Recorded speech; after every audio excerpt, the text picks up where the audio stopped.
I don't ever want to leave. I'm in a tropic club.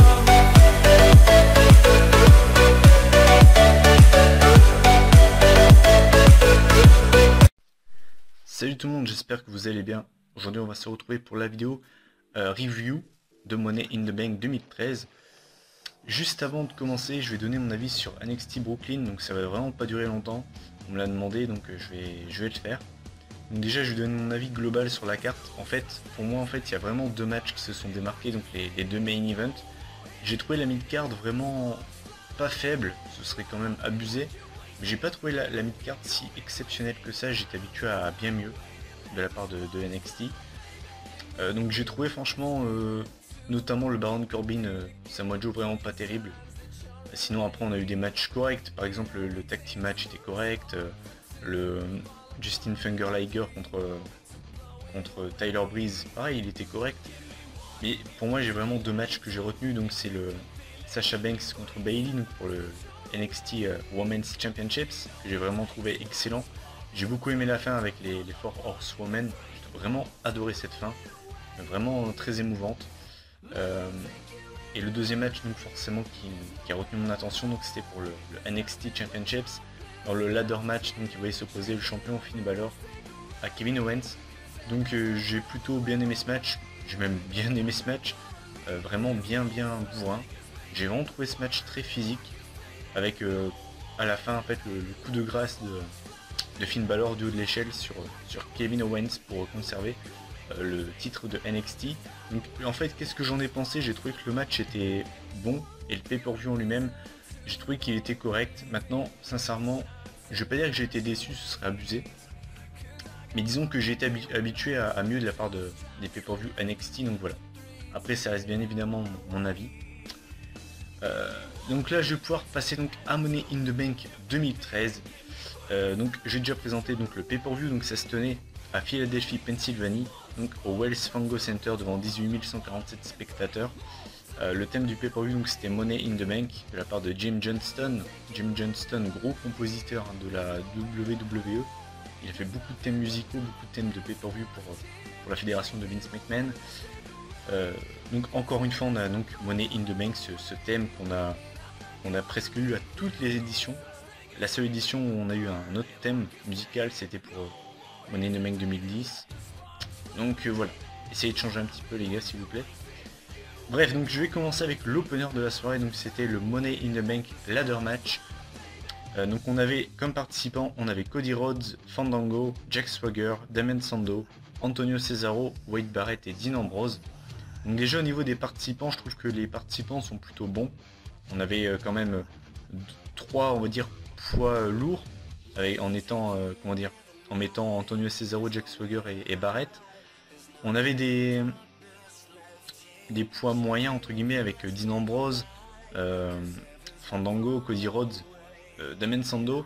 Peut-être un manque de d'high flyer, parce qu'on n'a pas vraiment de vrai high flyer dans ce match, c'est peut-être ce qui a manqué pour moi. Mais sinon au niveau des participants j'ai pas vraiment à me plaindre, je trouve que tous les participants vraiment ont leur place, donc voilà. Donc déjà qu'est-ce que j'ai pensé du match en lui-même? J'ai trouvé qu'il était plutôt rythmé, donc c'est un point positif pour ce genre de match. Le seul défaut que j'ai vraiment à donner à ce match, c'est un petit peu le même que j'ai pu donner pour celui de cette année. En fait pour moi il a manqué des spots avec les échelles. Pour moi c'est exactement la même chose que pour celui de cette année en fait. Il y a eu des moments intéressants, mais pour moi il a manqué des spots impressionnants. C'est vraiment ce qui a manqué.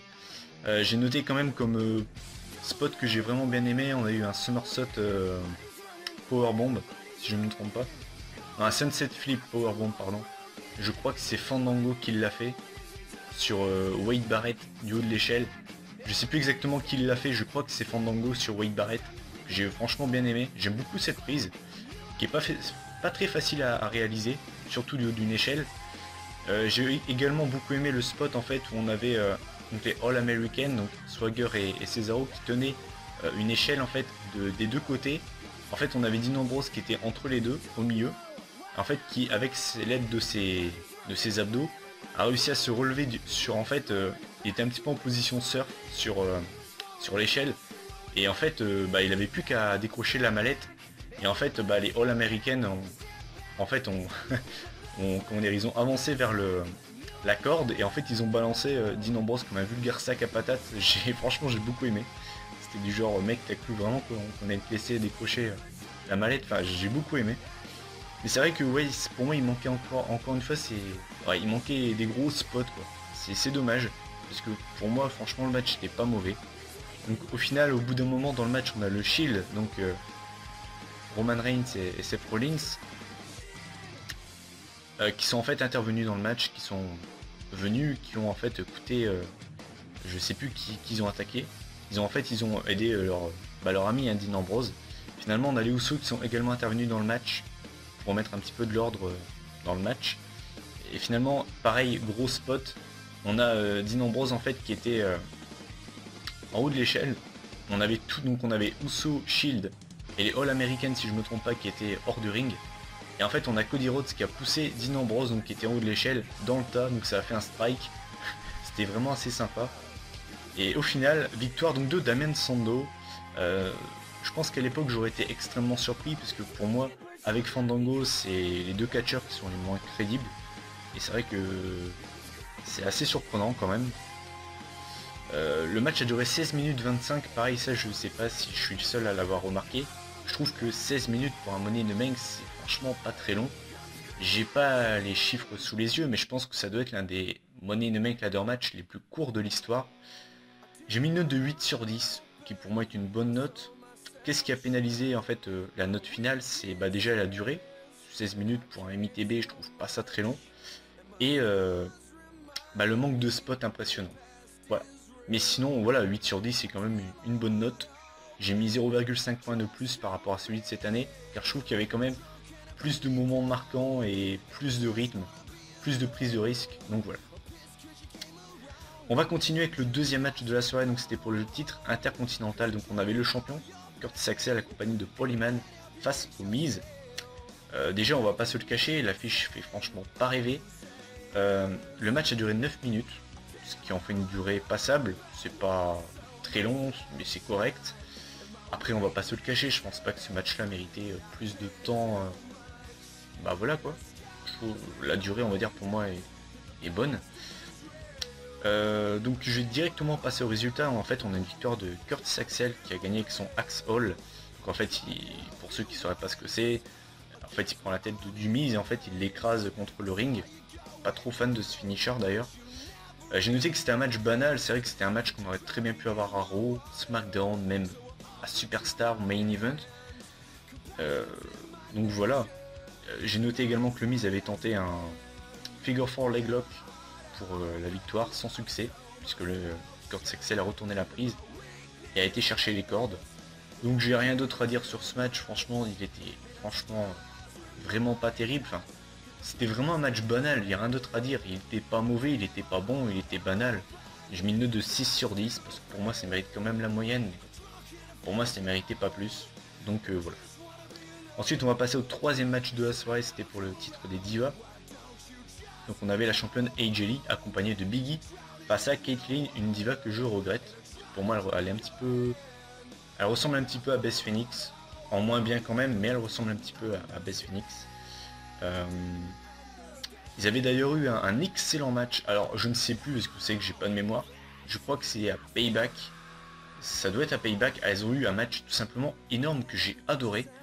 Et là je suis tombé sur le mauvais match des deux, puisque là sincèrement c'était loin d'être le meilleur match entre les deux. Pour faire simple, c'est le genre de match que j'aime pas, tout simplement car en début de match on a AJ Lee qui s'en est pris au bras de Kaitlyn et qui en fait a balancé le bras de Kaitlyn dans le poteau, ce qui fait qu'en fait ensuite AJ Lee a concentré sa méchanceté sur ce bras. Et finalement forcément pour ceux qui connaissent AJ Lee, vous savez c'est quoi son finisher, le Black Widow. Qu'est-ce que c'est le Black Widow? Forcément elle tire sur le bras. Donc forcément qu'est-ce qu'elle a fait Kaitlyn? Elle a abandonné, ça me semble logique. Donc déjà au niveau de la fin on peut pas vraiment trouver quelque chose à redire, je trouve que c'est une fin très très logique. À noter quand même un beau spear de Kaitlyn, qui d'ailleurs je trouve le portait plutôt bien pour une femme, je trouve qu'elle les portait vraiment bien. Le match a duré 7 minutes, donc ça fait... c'est une durée on va dire acceptable pour les divas. J'ai mis une note de 6 sur 10 encore une fois, parce que pour moi c'était vraiment pas terrible. C'est dommage parce que franchement ils avaient fait un match à Payback qui était vraiment énorme. Pour ceux qui ne l'ont pas vu, je vous invite à aller le voir. Je trouve qu'il était vraiment bien comme match. Et celui-là, pour moi, il est vraiment très très loin de l'autre. Et c'est dommage. N'hésitez pas à donner en commentaire votre avis. Mais c'est vrai que j'aime pas trop les matchs comme ça où un catcheur ou une catcheuse s'en prend à la partie du bras, enfin à la partie du corps de son adversaire pendant tout le match. Je trouve que ça donne un côté ennuyant au match et c'est ce qui s'est passé pour moi en tout cas. Donc voilà. Ensuite on va passer au quatrième match de la soirée, donc il n'y avait aucun titre en jeu. C'était une opposition de style entre le Big Guy, Ryback et Y2J, Chris Jericho. Vraiment une grosse opposition de style, puisqu'on avait la technique et le côté un petit peu high fly de Jericho face à la puissance brute de Ryback, le Big Guy. Le match a duré 11 minutes 20, ça en fait une bonne durée. En tout cas pour un match sans titre, je trouve que c'est une bonne durée.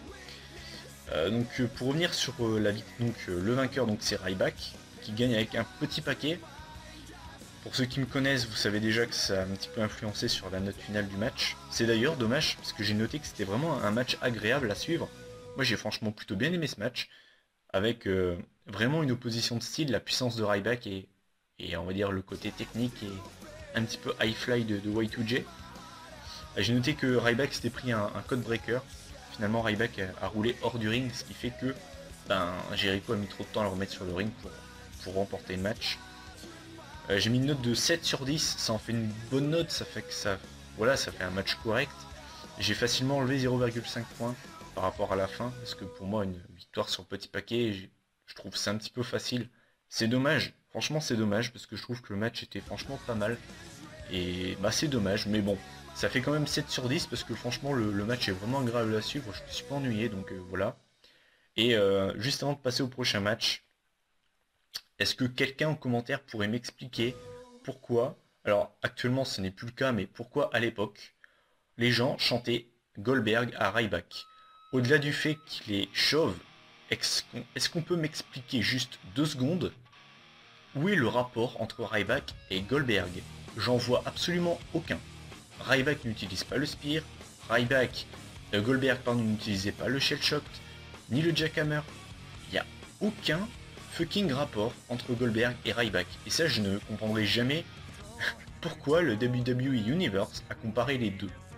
Je ne comprends pas. Si quelqu'un peut m'expliquer, à part le fait que les deux soient chauves, c'est le seul rapport que je vois entre les deux. Voilà. C'était un petit peu mon coup de gueule de la vidéo, mais qu'est-ce que ça a pu me saouler ça? Heureusement, il le chante plus, mais n'importe quoi. Hein. Pour moi, il n'y a aucun rapport entre les deux. Enfin bref, là maintenant on va passer au match pour le championnat du monde poids lourd, le World Heavyweight Championships, un titre qui me manque beaucoup à la fédération, puisqu'on avait Alberto Del Rio, le champion, face à Dolph Ziggler. Le match a duré 14 minutes 30, ça en fait une bonne durée pour un match de titre poids lourd, même si pour moi c'est pas très... Enfin, c'est pas que c'est pas long, mais je veux dire, c'est pas non plus... Voilà. Donc déjà j'ai plutôt bien aimé ce match. Vous comprendrez pourquoi à la fin j'ai mis 7 sur 10 et pour les mêmes raisons que le Ryback Jericho, j'ai pas aimé la fin. Donc déjà j'ai plutôt bien aimé le match, encore une fois c'était vraiment un bon match qui était vraiment bon. Avec franchement beaucoup de... Un match un peu de tennis, voilà, où chacun se rend des coups, j'ai vraiment bien aimé ce match. Contrairement au Ryback Jericho, la fin a été beaucoup plus pénalisante pour ce match, parce que sans une fin pareille j'aurais pu facilement mettre 8, facilement.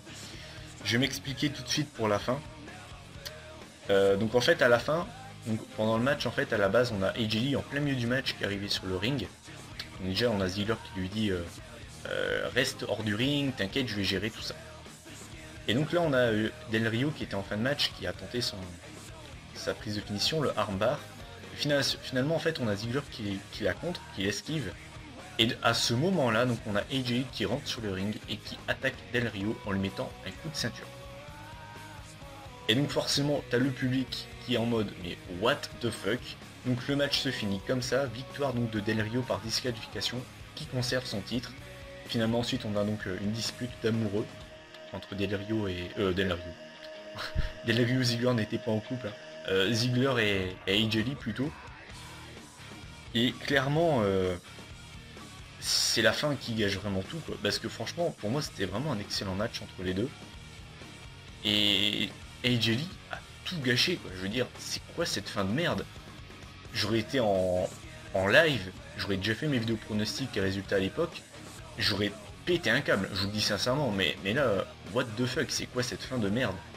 Donc j'ai mis une note de 7 sur 10, c'est vraiment dommage parce que sans cette fin là, j'aurais facilement pu mettre 8, parce que le match, je l'ai vraiment trouvé bon, et bah c'est vraiment dommage quoi. Et je suis désolé, mais je suis obligé d'enlever des points par rapport à une fin pareille, quoi. C'est non, juste non, on peut pas faire ça quoi. On est en pay-per-view, et non, juste non quoi. C'est quoi cette fin de merde? Enfin bref, voilà. Enfin, vraiment grosse déception de ce match, la fin. Mais sinon, le reste, j'ai franchement rien à redire. Ensuite, on va passer au match pour le WWE Championships. Donc on avait John Cena face à Mark Henry. Petite note à part juste avant de revenir sur le match. J'avais beaucoup aimé la promo de Mark Henry à Raw. Pour ceux qui s'en souviendraient pas, Mark Henry avait vendu une retraite. Donc en fait, il avait commencé à pleurer et tout, en disant voilà que son temps était venu, qu'il fallait qu'il laisse sa place aux jeunes. Et je l'avais vraiment trouvé très convaincant et j'y croyais beaucoup avant que finalement Mark Henry ne porte un World's Strongest Slam sur Cena. J'ai beaucoup aimé ce segment. Maintenant je vais passer au match. Donc le match a duré 14 minutes 46, donc il est plus long que le match pour le titre poids lourd. J'ai mis une note de 6 sur 10. Je préfère donner ma note tout de suite. Je vais m'expliquer. Pour certains, ce match est franchement loin du Del Rio Ziggler. Je mets seulement un point d'écart entre les deux. Pourtant, il n'y a pas photo, hein, le Del Rio et Ziggler est largement au-dessus. Mais quand je note des matchs, je note en fonction de la capacité des catcheurs. Par exemple, un Morrison Punk, je vais être beaucoup plus sévère que pour un Cena Mark Henry. Là, Cena Mark Henry, voilà, on sait très bien qu'il ne faut pas s'attendre à quelque chose de fou entre les deux. Et j'ai mis 6 sur 10 car pour moi, franchement, par rapport aux capacités des deux, je trouve qu'ils ont plutôt fait un bon petit match. Maintenant, de là à mettre plus que 6 sur 10, je trouve que c'est un petit peu abusé. Mais pour moi, franchement, le match est correct. Je veux dire, Mark Henry fait ce qu'il sait faire, c'est-à-dire de la démolition. John Cena c'est ce qu'il sait faire, c'est-à-dire revenir en plein milieu du match en s'étant fait démolir pendant tout le match. Donc franchement, moi je trouve que le match est franchement passable. A noter quand même que Cena donc l'emporte avec un deuxième STFU, puisque Henry s'était relevé d'un Attitude Adjustment et avait résisté au STF, il avait été chercher les cordes. Quant à Cena, pardon, lui il s'était relevé du World's Strongest Slam. Donc franchement voilà, j'ai rien d'autre à dire sur ce match. Franchement c'était un match, on va dire, passable, avec deux catcheurs qui pouvaient pas nous offrir mieux et qui pourtant pour moi ont fait leur job. Donc voilà. Et à noter quand même la foule qui était vraiment à 300% derrière Mark Henry, et une foule qui était à tendance en tout cas à encourager les heels et à un petit peu siffler les faces. Et là on va arriver au main event of the evening. C'était donc le deuxième Money in the Bank de la soirée. Celui-là il était All Star. Donc on avait comme participants Rob Van Dam, Christian, Daniel Bryan, Randy Orton, Sheamus, CM Punk. Autant vous dire que niveau participants, on a eu du très très lourd. CM Punk vainqueur du MITB en 2008 et 2009. Sheamus qui l'a gagné cette année, mais à l'époque voilà, il ne l'avait pas gagné. Randy Orton donc qui ne l'avait pas gagné à l'époque. Daniel Bryan qui l'avait gagné en 2011. Christian qui ne l'avait jamais gagné. Et enfin Rob Van Dam qui l'avait gagné en 2006. Donc le match a duré 26 minutes 38, donc c'est de loin le match le plus long de la soirée. Et c'est de loin pour moi le meilleur match de la soirée. J'ai beaucoup aimé ce match. Je dirais pas que c'est le meilleur Money in the Bank de l'histoire, mais pour moi il est vraiment bon. J'ai beaucoup aimé ce match. Je vais quand même donner le résultat tout de suite. Donc victoire de Randy Orton. Il s'est passé beaucoup de choses dans ce match. Je vais déjà revenir sur donc les deux choses à retenir vraiment. Donc à la fin du match, on a Kurt Axel qui arrive de nulle part, qui coûte le match à Daniel Bryan. Ensuite il part hors du ring. On a CM Punk qui le prend et qui lui fait un JTS. Donc on avait Paul Heyman à ce moment-là qui arrive et qui insulte Kurt Axel en lui disant mais t'es pas bien, je veux que Punk gagne, tout ça. Donc on a Punk qui était vraiment crevé, qui arrive pour donc qui commence à ramper limite sur l'échelle pour monter. Et là on a Polyman qui trahit donc CM Punk en lui mettant des coups de chaise, pardon, des coups d'échelle. Au final on a Punk qui saigne carrément, donc c'est quand même pas mal. Polyman niveau trahison, public qui était choqué, moi aussi. Donc non seulement le match était bon, en plus de ça on a eu des rebondissements. Pour revenir donc sur le match en lui-même, moi ce qui pour moi fait la grosse différence entre le premier et celui-là, c'est pas le rythme, parce que pour moi les deux matchs étaient rythmés, c'est pas une question de rythme, c'est surtout l'utilisation des échelles. Je trouve que dans celui-là, il y en a eu beaucoup plus, les échelles ont vraiment servi. J'ai plus beaucoup d'exemples en tête, on a notamment eu une T-bone suplex de Randy Orton sur CM Punk, on a eu CM Punk qui a fait son running high knee sur Sheamus, et qui ensuite était sur la troisième corde et a laissé tomber l'échelle sur Sheamus. Enfin, c'est deux petits exemples comme ça, mais j'ai vraiment trouvé l'échelle beaucoup plus utilisée dans celui-là, et ça a fait la différence, parce que voilà, c'est un Money in the Bank ladder match, ça veut tout dire. L'échelle est dans la stipulation du match, donc pour moi, un Money in the Bank ladder match où il y a deux échelles utilisées, c'est du foutage de gueule, et c'est ce que je reproche un petit peu au Money in the Bank de ces dernières années, quoi. Bien évidemment, à part celui-là, mais par exemple celui de cette année, l'échelle a quasiment pas servi, quoi. Et c'est ça qui est dommage. Et celui-là, je l'ai vraiment trouvé bon. Donc j'ai mis une note de 9 sur 10, parce que pour moi c'est un excellent Money in the Bank, avec la victoire donc de Randy Orton qui rentre dans l'histoire, et qui donc, pour ceux qui ne le sauraient pas, s'en est servi donc le pay-per-view d'après. Enfin, je crois que c'était le pay-per-view d'après. À SummerSlam face à Daniel Bryan pour devenir WWE Champion. Donc mon avis sur ce pay-per-view, j'ai mis une note de 7 sur 10 en additionnant toutes mes notes. Ça en fait une bonne note, hein. 7 sur 10 ça en fait une bonne note. Mon avis global sur ce show, les deux Money in the Bank sont plutôt bons. Del Rio Ziggler est bon. Le Ryback Jericho est franchement bon. Les seuls matchs où j'ai pas franchement été emballé, il y a le Demis Curtis Axel, le AJ Lee Kaitlyn, le Cena Mark Henry. C'est trois matchs qui sont moyens.